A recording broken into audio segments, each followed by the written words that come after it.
This year at RiverCross Church, we are reading through the whole Bible. But this year is about more than just reading through the Bible.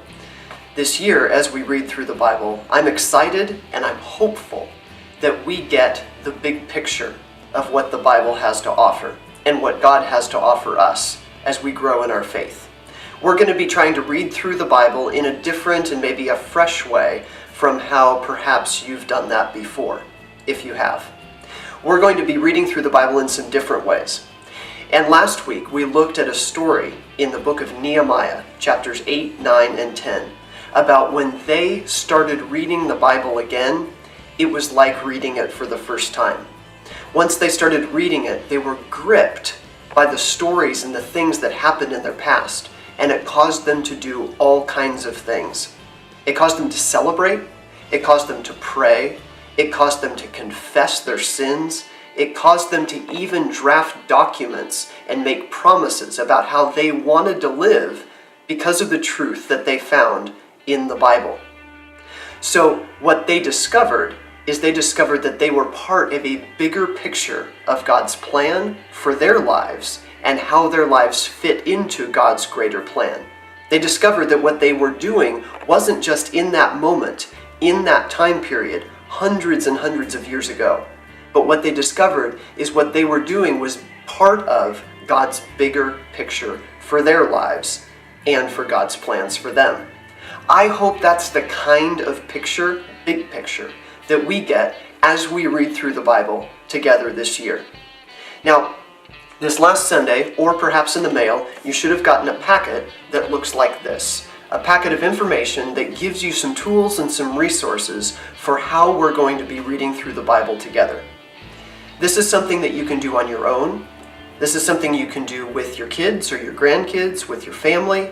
It can be something you do with a group or with other people. It can be something you even contact others and ask them if they might want to read through this together with you.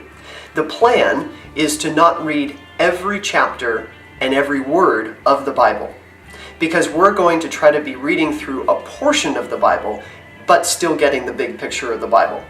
There are some details in this packet, and they're also on our website that you can download, that give you the 180 plan, which is 180 readings, that's about every other day, reading one chapter per reading.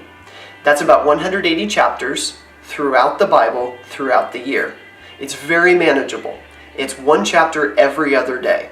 So you can space it out how you want. If you miss a day here or there, it's easy to catch up. But still, these chapters give us the big picture about God, about us, and about our faith.